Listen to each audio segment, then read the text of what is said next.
Chapter 8. And when he had opened the seventh seal, there was silence in heaven about the space of half an hour. And I saw the 7 angels which stood before God, and to them were given 7 trumpets. And another angel came and stood at the altar, having a golden censer. And there was given unto him much incense, that he should offer it with the prayers of all saints upon the golden altar which was before the throne. And the smoke of the incense which came with the prayers of the saints ascended up before God out of the angel's hand. And the angel took the censer and filled it with fire of the altar, and cast it into the earth. And there were voices, and thunderings, and lightnings, and an earthquake. And the 7 angels which had the 7 trumpets prepared themselves to sound. The first angel sounded, and there followed hail and fire mingled with blood, and they were cast upon the earth, and the 3rd part of trees was burnt up, and all green grass was burnt up. And the second angel sounded, and as it were a great mountain burning with fire was cast into the sea, and the 3rd part of the sea became blood, and the 3rd part of the creatures which were in the sea and had life died. And the 3rd part of the ships were destroyed, and the 3rd angel sounded, and there fell a great star from heaven, burning as it were a lamp, and it fell upon the 3rd part of the rivers and upon the fountains of waters. And the name of the star is called Wormwood, and the 3rd part of the waters became wormwood, and many men died of the waters, because they were made bitter. And the 4th angel sounded, and the 3rd part of the sun was smitten, and the 3rd part of the moon, and the 3rd part of the stars, so as the 3rd part of them was darkened. And the day shone not for a 3rd part of it, and the night likewise. And I beheld and heard an angel flying through the midst of heaven, saying with a loud voice, Woe, woe, woe to the inhabitants of the earth, by reason of the other voices of the trumpet of the 3 angels, which are yet to sound.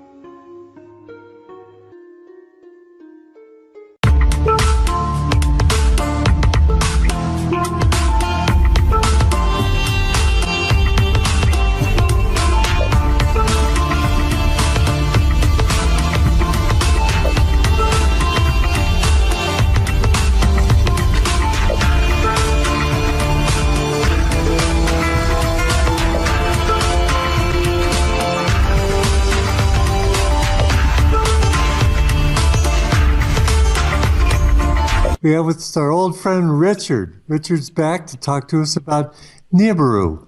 Hey, Dr. Paul. Hey. Yeah, Nibiru. This is going to be an interesting one. This is the big one that can cause the end of the world. Yeah. Does that have any credibility, do you think?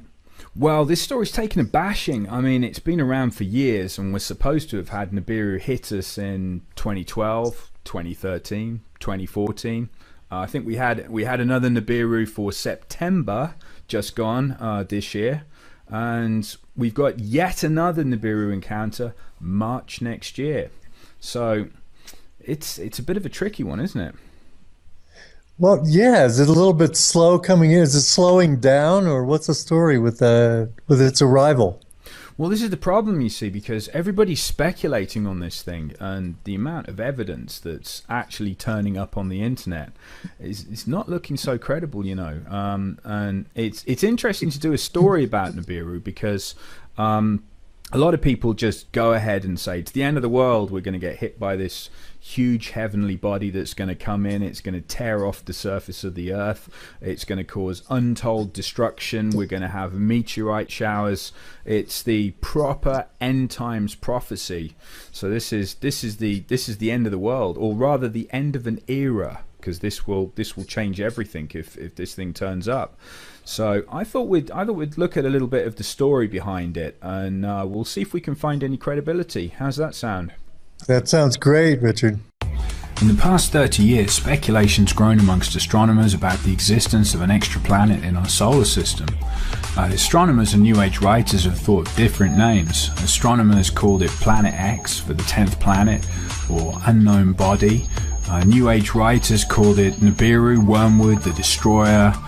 Now, Nibiru comes from the New Age mythology and is the name for the abode of the main god Anu. Zecharia Sitchin interpreted the story of Nibiru as ancient fact in his 1976 book The 12th Planet, and related it to translations of the ancient Sumerian writing. The most popular description is that Nibiru would be one of the planets circling a brown dwarf sun called Nemesis, which is part of our binary solar system and is the ancient home of the Anunnaki, Earth's fallen angels. NASA haven't ruled out that our solar system is actually binary and having a twin sun that could be less than a light year away. They do say 80% of the solar systems are binary and have twin suns, so it wouldn't be strange if we had one. The sun's described as a brown dwarf by Nibiru writers. It doesn't emit much light, it's very hard to see and can only be spotted at a distance with a high-power infrared telescope like IRAS. Accounts of Nibiru vary from smaller than the Earth to 7 times the size. Its orbit also varies depending on who you talk to, from 3,600 years to 250 years. The details are all over the place. Disinformation is everywhere. We've got false pictures, fake sightings, possible complete government cover-ups. Now, after Neptune was discovered, astronomers speculated there might still be another planet out there. Percival Lowell proposed the Planet X hypothesis back in 1915 to explain the observed irregularities in the orbits of Uranus and Neptune. At first, astronomers thought they'd found Planet X when Pluto was discovered in 1930 by Clyde Tombaugh, but they realised that Pluto is too small to explain the observed orbital perturbations of Uranus and Neptune. So something's pulling on those two planets.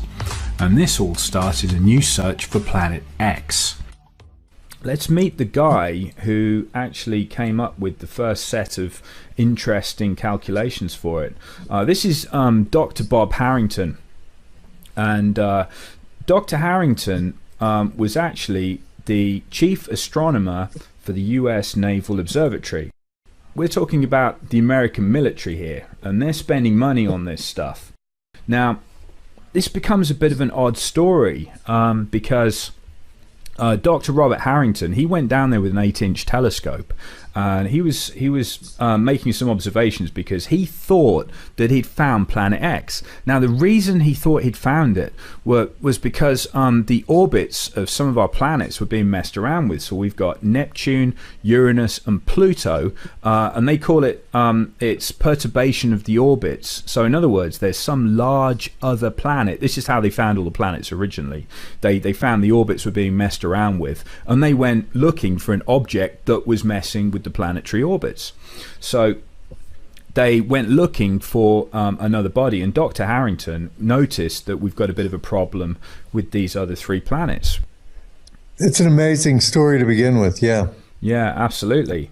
But wouldn't you know it, when he's completing his observations and he sent them off to NASA, he took a load of films, he made some celestial maps, he plotted the orbit of Planet X, he said he'd found it, and all those films went off to NASA and were mysteriously never seen again. Does this pistol fire the dart? Yes, it does, Mr. Chairman, and a special one was developed which potentially would be able to enter the target without perception. The poison was frozen into some sort of dart, and then it was shot at very high speed into the person. So when it reached the person, it would melt inside them, and the only thing would be like one little tiny red dot on their body, which was hard to detect. There wouldn't be a needle left or anything like that in the person. But also the toxin itself would not appear in the autopsy? Yes, so that there was no way of perceiving that the target was hit. Wow. We're really good at killing people, aren't we? We can give somebody a heart attack with a gun. Yeah, absolutely. This is scumbaggery at its best. Scumbaggery is right. We've got some of these notes actually that we can put on the website for people to have a look at, because I got all the original Dr. Harrington notes, or a report anyway, which talks about what he found. Now, so he disappears mysteriously, and then the trail sort of goes a little bit quiet. Now, I don't know if you've seen these on the internet before. Pictures. No, I've never seen that. Yeah, pictures of 2 suns. Very weird, isn't it? Very weird. Yeah, and they've had these in mainstream media, believe it or not. Not so much in the United States. This has been China and Russia have gone with these stories, talking about two suns in the sky. People are taking clear pictures of it, and it's all very real indicators that Nibiru is coming in to trash everything, and it's nearly here. Now, yeah, this is where the problems start, because I looked at this evidence, and to be fair, I'm going to debunk it, okay? And just to make it even more debunkable, I went outside into my garden and I got a camera and I pointed it at the sun. And okay, it's a camera phone, but here's the effect I get. So look at that. Can you see the extra sun? Right. Lens flare. That's exactly what a lens flare looks like. So unfortunately for us, that's a really good lens flare. Yeah, it's an impressive lens flare. One of the debunkers came out and he did this with the moon. You can actually get two moons if you point the right lens at the moon. You get a lens flare off the moon, which anyone would say there are two moons. Oh no, there's a moon coming to kill us all tomorrow. Oh no, end of the world. Right. Yeah, and it all goes downhill. This one was taken by NASA's satellite IRIS. The image is dated 21st of October 2003 and clearly shows us an image of what we think Nibiru looks like. It's the winged disk.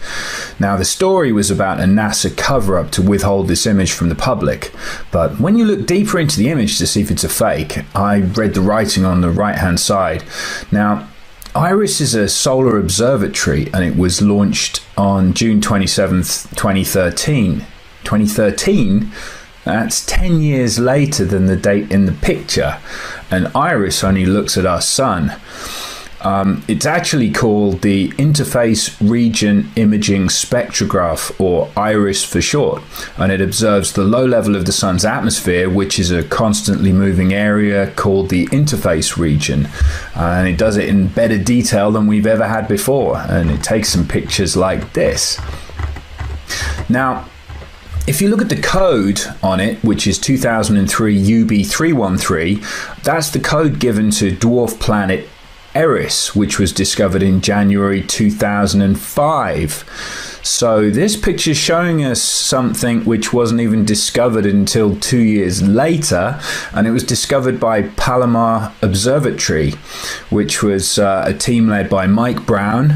They discovered it's a trans-Neptunian object. It's 27% bigger than Pluto. It's 0.27 the mass of Earth. Its distance from the sun is 96.4 AU, or astronomical units, which is 3 times the distance that Pluto's away. So this thing's really far away. We're only 1 AU from the sun, and you could call this planet X because Pluto's called a planet, well, a dwarf planet. So if we're going to demote Pluto and we demote this one, it's not really planet X, but it's so far away. The best picture we have of Eris is taken by the Hubble Space Telescope, and it looks like this. So I think we can close the book on our first picture. This is a fake. It's probably photoshopped by somebody trying to scare the alternative media community. Now, this is the Google box. Now, a lot of people have said that the image behind there is actually of Nibiru and Google is censoring it. Have you heard of this? Yes, I have. Now, I happen to have a copy of the image they say is behind this black box and being censored. Look at this. That's a creepy looking image, isn't it? That's the creepiest looking planet. I mean, it's scary looking. If you look at everything else out there, looks like, calm, just another day at the office. But that thing is menacing looking. Yeah, isn't it? It's got like, yeah, and you see the bits coming off the edge of it. This is what a lot of people are saying is the dust trail coming off it, which is the iron-based dust trail. So this is like iron oxide, and this is one of the effects they've said of the iron oxide is when it comes swishing by our planet and we get a dose of this iron oxide trail off it. It's going to turn the rivers and the waters to blood, so it will make all the water go red.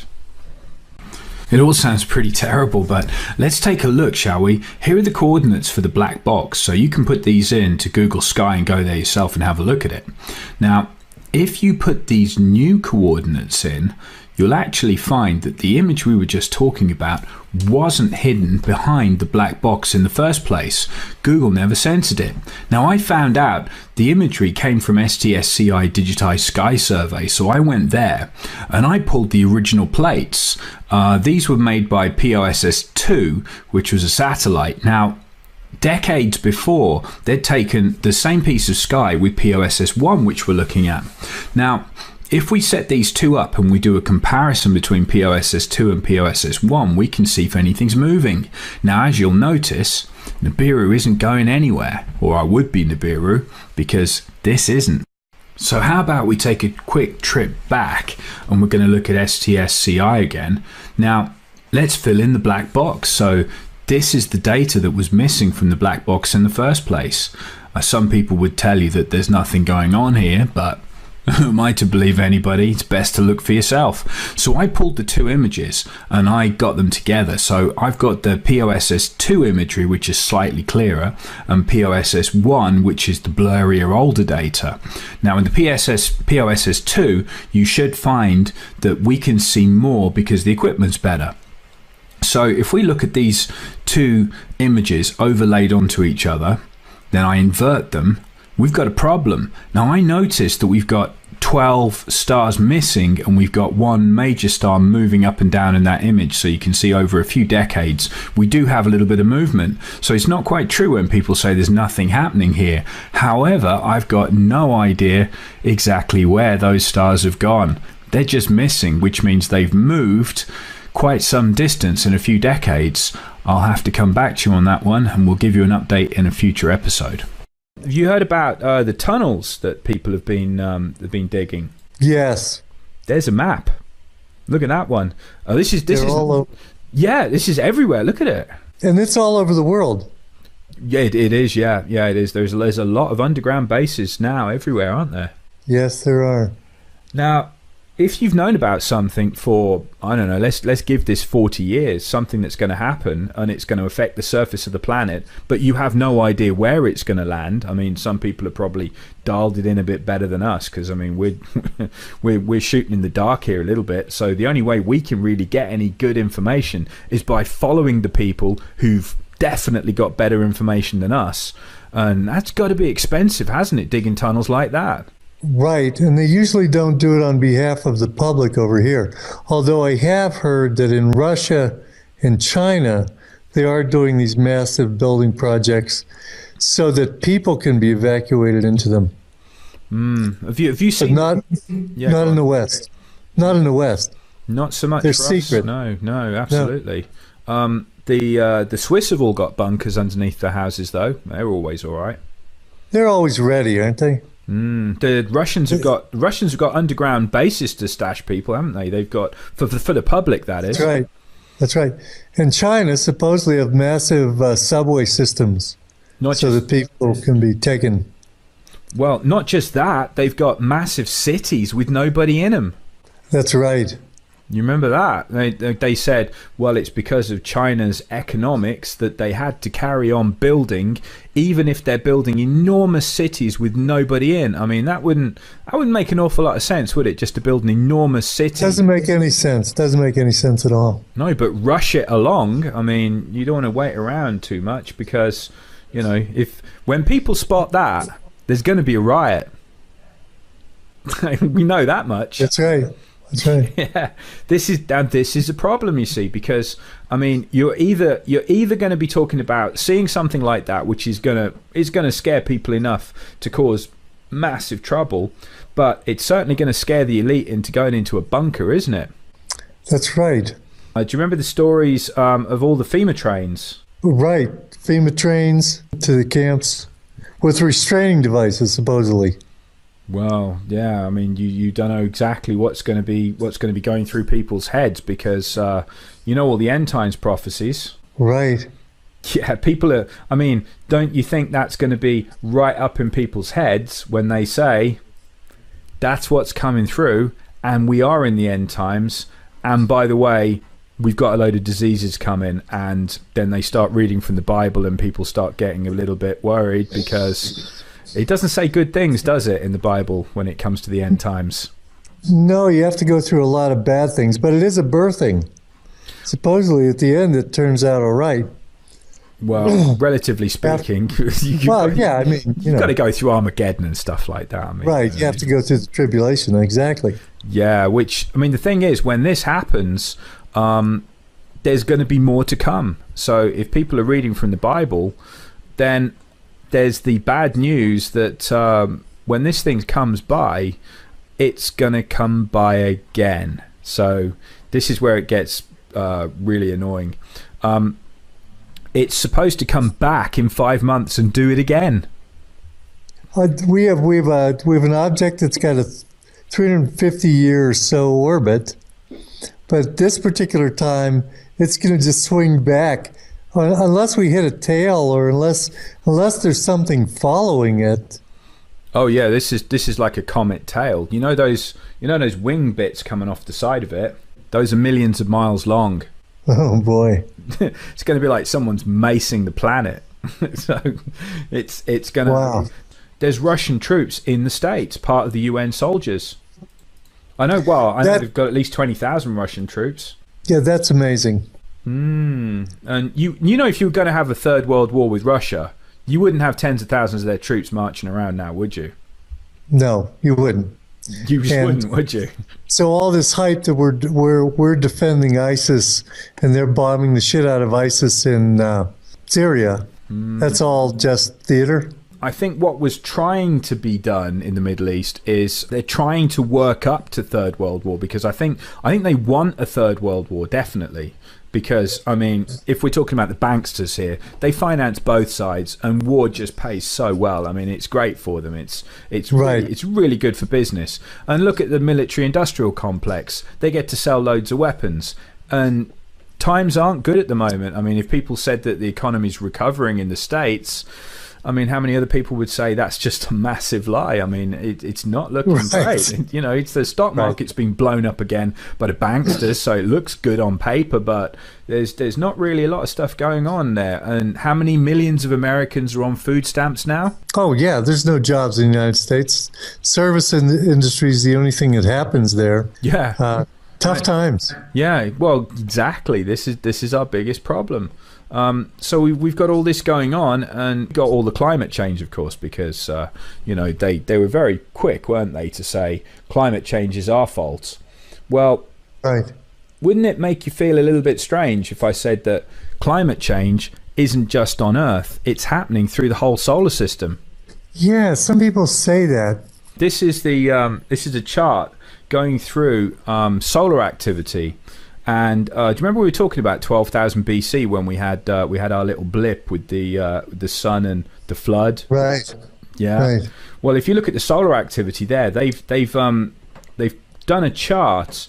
They've had to dig up like Earth cores and things to work out how much energy the sun was putting out, but they apparently put this together over tens of thousands of years here, and they've worked out that the sun is just as angry as it was about 12,000 BC, which is a bit awkward, because if you're going to play the Nibiru card here, Nibiru's got Nemesis, which is its sun that it's going around, which is creeping into our solar system, and what's going to get you more heat? Second sun's probably going to help, isn't it? Right. Yeah, and look at that. So if that was related to the original flood, like I was saying, when it whacked Tiamat, or if it came through and knocked out Ceres and created the asteroid belt, don't know. But either way, if something big turned up, that's looking similar to the last time something really bad happened, isn't it? Yeah. So this Nibiru has its sun following it? Effectively, yeah, because what NASA will tell you is that most solar systems are actually not singular solar systems, they're binary, which means that you've got a sun and then another sun. So there's two suns, and effectively they would be known as, there'd be two solar systems, but effectively going round each other kind of thing, you know? So they interact with each other, and they're binary solar systems, and they say 80% of solar systems are like that. What do you say? Actually, 80% is definitely going towards, we could well be, couldn't we? Right. Some people say we have a dark sun. We have a light sun and then we have a dark sun, just to be consistent with that model. If we've got a sun coming in that's got Nibiru going around it, it's coming into the solar system, and this thing's like a heater.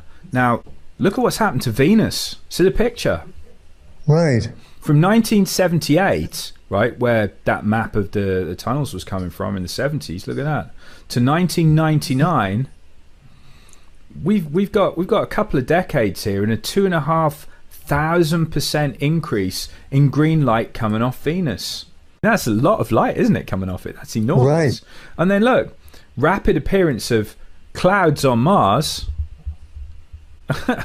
You know, this stuff is weird, isn't it? Yeah. And ozone appearing on Mars. I mean, Right. again, I'm sort of averaging it out here, but we've got a couple of decades here, and then look, 50% erosion of ice features. So Mars has got global warming. But before that, the photograph before that was from NASA. Now, NASA has got, isn't just an innocent research facility. It's got to follow up or make way for the normal narrative of the global warming thing. Well, so it could be concocting all of these things, because it's not like NASA doesn't do that. That's what it does for a living. Well, It concocts fiction. yeah, but why would it say there's global warming on Venus? You know, they're gonna tax you for Venus's global warming. Yeah, you're right. They couldn't. That screws it, doesn't it? Yeah, because Right. you're responsible for global warming. It's your fault. It couldn't. You're exactly right. It couldn't be taxed. Yeah, but get this though, you see. I mean, I've got a telescope that will take these pictures. What you're looking at there, I can take that, and you can't hide it. I mean, if you're going on about Jupiter and what's going on with Jupiter's white ovals, look at them changing. I mean, Jupiter's got, remember that the great big spot on Jupiter? There's a lot of really weird stuff going on, saying Jupiter has gone up 18 degrees in 10 years. I mean, what would happen if that happened to us on Earth? 18 degrees in 10 years? That would be a problem. Yeah. I mean, that would be the end, wouldn't it, pretty much? And I mean, look at this. Towering storms more than 100 kilometers high.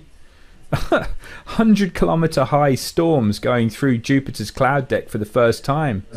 I mean, that's pretty severe. I mean, you know, that's Right. It's not good to see that happening. And then look at this. This is the cue ball. So we've got Uranus here. Now, can you spot any distinctive features on that? Nothing. Looks like a cue ball. That is a cue ball picture. Okay. Now that's 1986. Now look what happens to it. And then look, it gets hit by huge storms. And you can see, I mean, these are enormous things. And this is happening all over the place. I mean, the point they're trying to make is they've enhanced the color a little bit on that. They're not really giant red nuclear storms, you know. They've just sort of brought it up a bit so you can see them. But look, really big changes. Yeah, you know, it's absolutely right. So that's a bit of a problem. Look at that, from 1996 to 2002. It's 40% brighter. That's not that many years now, is it? No, it isn't. It's almost as if that thing's closer to what's coming in, and they're getting a lot of changes because they're nearer to it than we are. Right. You see what I mean? Because they're much further out than we are in the system. So if there is something that's out on the edge or it's coming by and it's nearer to them, it's doing some pretty horrible things to them. Because if we've got another sun, here we go. Look, 89 to 2002. Look at that. It's gone swirly. That's a scientific definition. Right. Isn't it? Swirly. Yeah, it is. So we've got more volcanoes going off. We're going to have there we go, economic losses. So I suppose someone could dig out the insurance files, couldn't they, and find out how many people have lost due to natural disaster or whatever. We've got horrible things happening all around the world, but I don't believe there's anything you can do to prepare for it. I don't think any normal person could really do very much. I mean, what are you going to do? Oh, we're not going to do a thing. Yeah, it's fair, isn't it? No, we're not going to do a thing. actually, compared with some other scenarios that could be playing out here, this doesn't sound like it's that bad. And when you think about world war, nuclear destruction, when you talk about the different invasion scenarios that they could be pulling off, total economic collapse, this sounds like, oh yeah, okay, this is just another one. Yeah. Well, do you know what? If you put it into the Bible, this thing's going to turn up. You'll love this. Remember your alien Messiah? Right. Well, I'm not sure if you've looked into this angle, which is definitely going to make your head spin. This is an ET spaceship, which is the New Jerusalem. Yeah. So, and they worked it out because the origin of man is a little bit fishy, and if you talk to a geneticist, a guy who's willing to talk off record, he'll tell you that if you want to say, well, man evolved from a monkey, didn't it? That's the official story, right? It's the official storyline, that's right. Well, if we evolved from monkeys, why are there still monkeys? Because surely they would have all evolved, right? Right, nobody's evolving into anything, I've noticed. Well, in fact, we're more stupid than we were before. I mean, we've got no idea how we built the pyramids. Yeah, if anything, we're devolving. That's right. So, well, the good news for you, by the way, is you're going to have a nice ET spaceship come and get you. So we're going to have the New Jerusalem, which is going to show up. Notice the diameter where they said, my Bible knowledge is not great, but I think they were saying in the Bible that it was 1,300. I'm just reading off the screen here. You can tell I'm cheating. Right. But they said it was the same width as it was. It was the same length and width. Okay, so they worked out, this is one of the designs. Somebody else says that the New Jerusalem could be a pyramid as well, with a square base. But this could be like the snow globe kind of version of it, which would work as well. So 1325.75 miles across. So, I mean, people can look into this a little bit more, but I mean, how's one of those things going to show up? So is this pushing on the rapture? This is the other thing, because with all the deception and everything, alien Messiah, and you've got potentially the rapture, you've got alien spaceships or a giant ship coming down. Do you get on board? What are you going to do? Oh, I'm not getting on board of anything. So you got they've got the false rapture plan. That thing, that looks like that might even be on the breakaway civilization if they wanted to build something like that. If it's that big. Well, this thing's got like the edge of it's made of diamond. The idea from it came back through a structural engineer, and he said that he had a program that could work out the stress levels of materials, and then somebody just said, like, what's the hardest stuff that you could possibly use to make something? And of course, like, the idea was said by somebody else. I think the story went, there was a girl in the room or something, she said, well, diamond's pretty hard, and look at that, because they say it's as clear as glass. Diamond's pretty solid stuff, and we can make diamonds. That's not a problem. We can do that. You'd have to be some kind of much more advanced civilization to be making 1,325 miles worth of diamond. That's got to be a big project. Right. Yeah, so we could have that thing landing. Now, I'll tell you what, if you've been predicting an alien Messiah, that would spook most people, wouldn't it? That would make them drop to their knees. Yeah, you bet it would. Yeah, that definitely would. That would be a massive incentive, wouldn't it, to go with the guy who's controlling that thing? Right. Yeah, they're probably going to have a bit of power there, and they're going to sort things out. Yeah. Well, this is the thing. If if that turned out to be Luciferian aliens, that's got to be disappointing, hasn't it, for people thinking they're going to get raptured? Right. But we don't know. We're purely speculating. We have no idea. So it could be. But this is just a different take on it. There was a bunch of Jewish rabbis that were meeting, and they were actually saying that they thought they were in the time of Jacob's troubles. Here we go. I don't know if you can see that. I'll just zoom in a little bit. Jacob's troubles. earthquakes, tsunamis, floods, violence, Yeah, but volcanic activity. look at the year.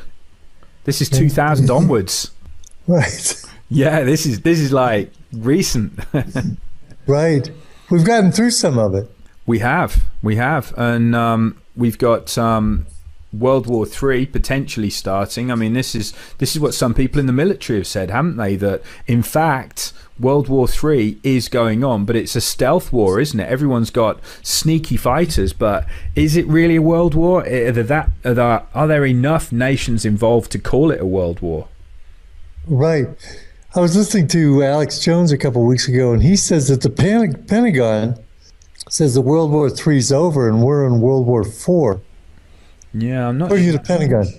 Okay, so this says over to the right here, 2015, and then all of a sudden you have to be aware when Here comes the when bad the news. timeline turns red.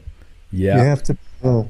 Now this is September, so we go into the red zone in September. Then, so this is what a lot of people were getting spooked by, thinking it's going to happen now. It's going to happen now. September is the time. But I mean, you can't help but have a natural reaction that when it doesn't happen in September, all of this has gone away and none of it's going to happen. Yeah, and you go, oh, thank God, it's all gone. There aren't really any FEMA camps or anything, and all the tunnels fell in. Right. We're all It's all gone. It's all gone. it's all just fear mongering, and we can all just go back to what we were doing. Yeah, go back to work. Yeah, it's all relax again. That's it. It's fine. That's right. Yeah, I mean, this is the problem, you see, because the twist that I'm going through in my mind is that all of this is a much slower arcing timeline. I mean, look at the years rolling by here on this. I'm looking at the 5 months, 150 days in the wilderness under his protection. That's right. Yeah. So this is the second coming stuff. So this is Jesus Mark II, or potentially Jesus's brother, could be. So Jesus might not return. It might be his brother, because Jesus was the first vessel. So there's been a bit of speculation on that one. And it's going to be a whole different thing, because this guy potentially is going to be doing some damage. So this isn't pacifist Jesus. This is going to be, well, let's just call him Christ anyway. So Christ's return. That'll be a good catch-all one. So we go into the red zone, and he should be back. So for people predicting second coming, I mean, this is it. This is the time. So this is as far as history goes, it's like going to Vegas, isn't it? This is really the interesting bit. Well, it looks like according to this, he returns in 2016 around maybe March, maybe April.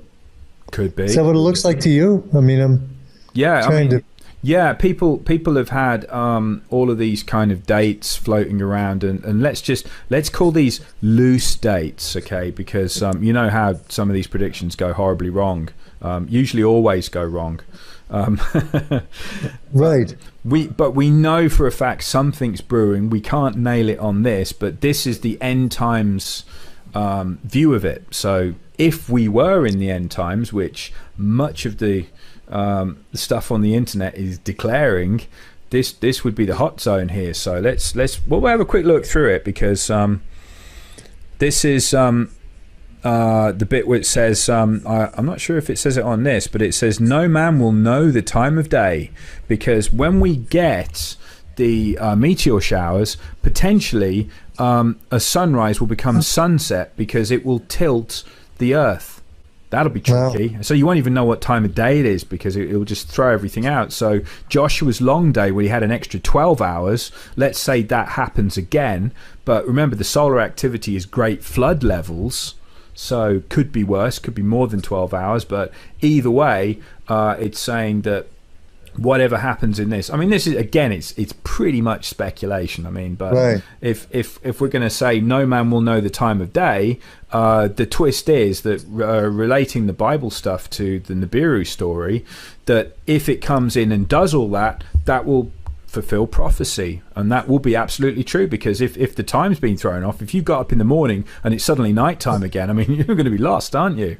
So you won't know the true time of day. So, I mean, going through all of this stuff, this is what Gil Broussard's done. He's ticked off loads of these boxes, and he said, well, okay, if you are going to be in the end times and you are going to start ticking boxes and saying this is what it all means, look at that. Great Tribulation right there, 3.5 years.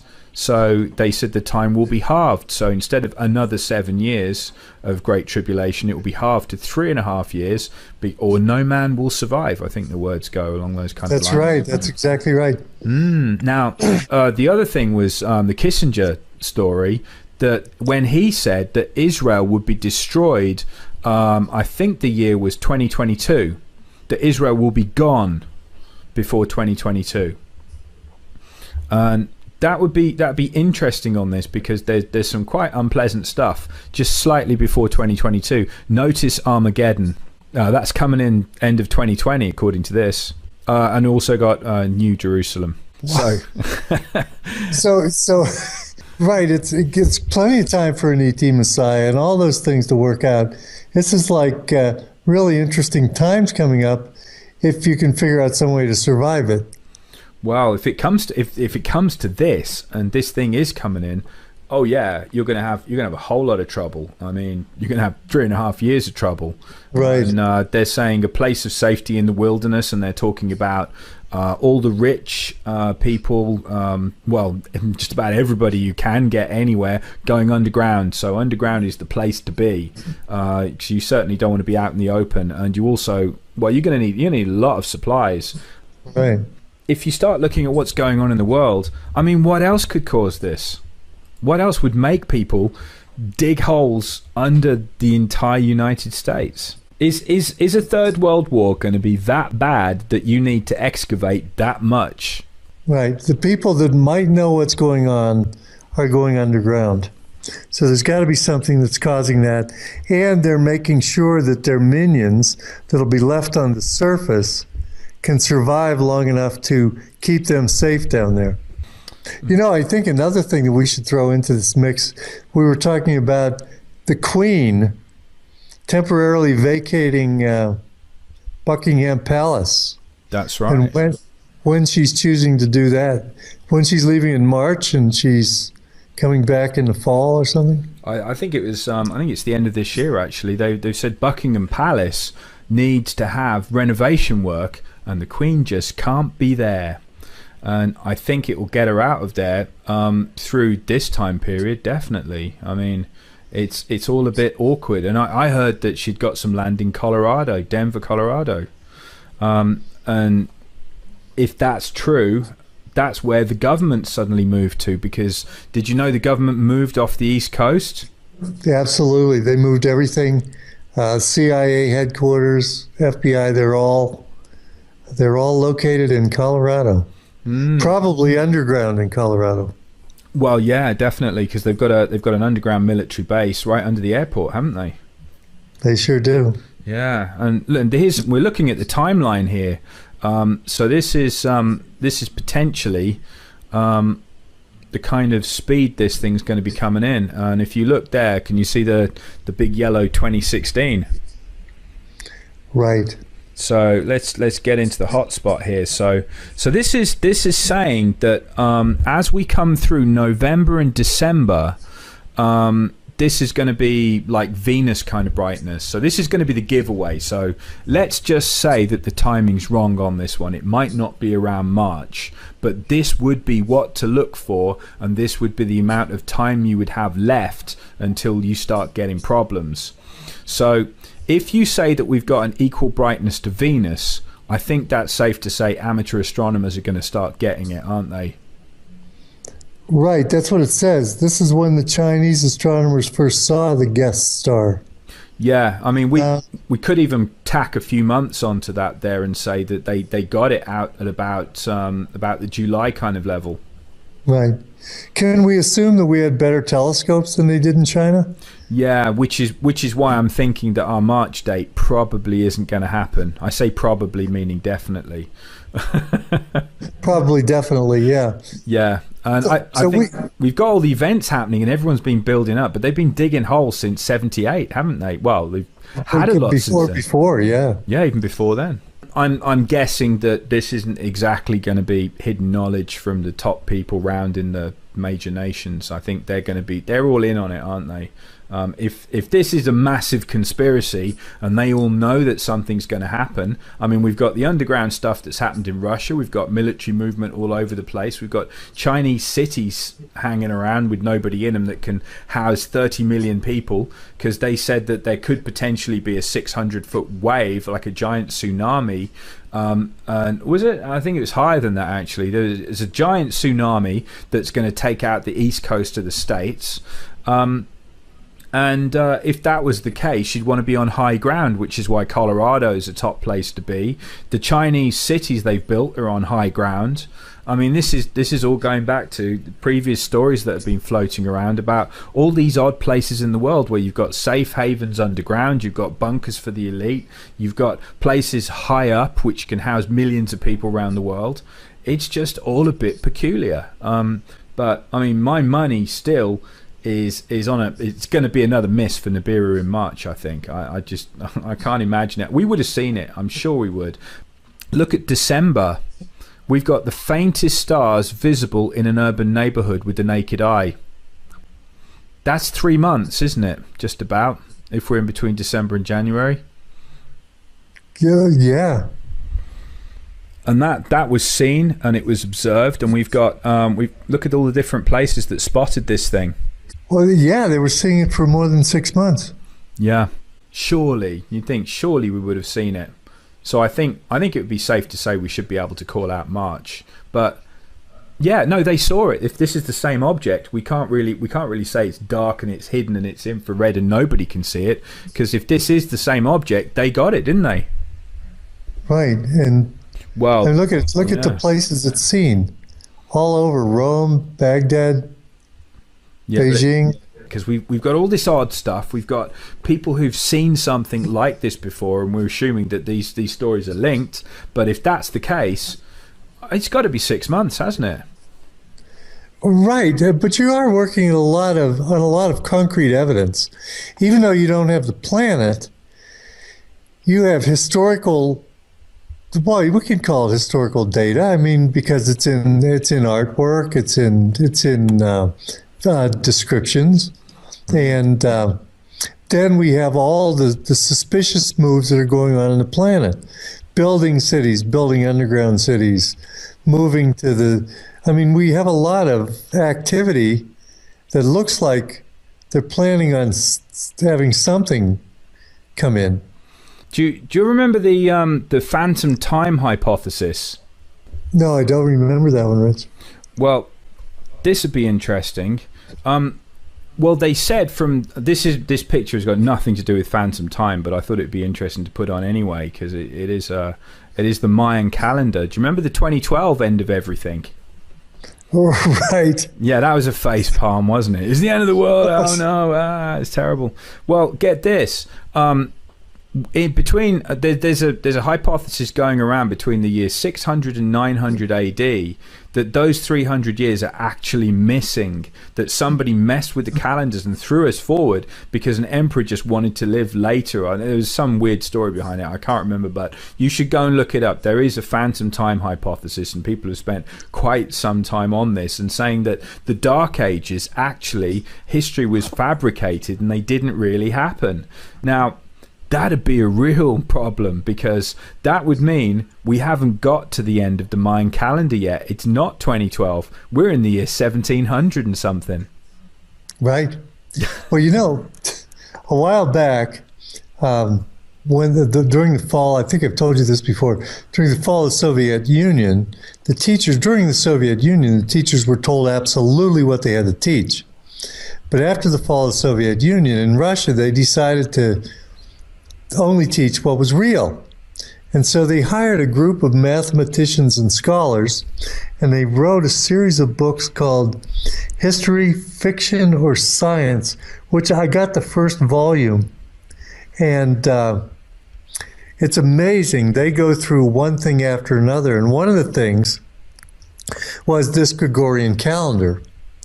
They claimed through their research, and what they did is they took different documents, and documents back then would have different astrological placements on them. So they could date these documents precisely and not use the date that was on the document, if you know what I mean. So, and also paintings, different things that were depicted in paintings, and they could more accurately get a timeline. Well, they discovered, they say definitively that if Jesus came, he came only 1,000 years ago, and that Judaism started 200 years before that, and that the Mayan, the Gregorian calendar set everything up, created the Middle Ages, created all these different things that we call history. And also, when Pope Gregory was there, they had access to the Mayan calendar, so they could reset the Mayan calendar to coincide with whatever dates they were creating now. So the whole thing absolutely could be a hoax.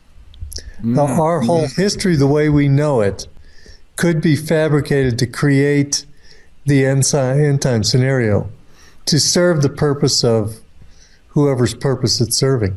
Well, what do you think?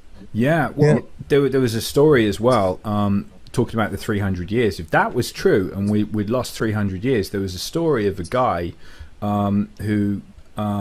It was a bit of an out-of-body experience, like an Edgar Casey almost, because he predicted the future. But this guy actually traveled to his reincarnated self in the year 3900.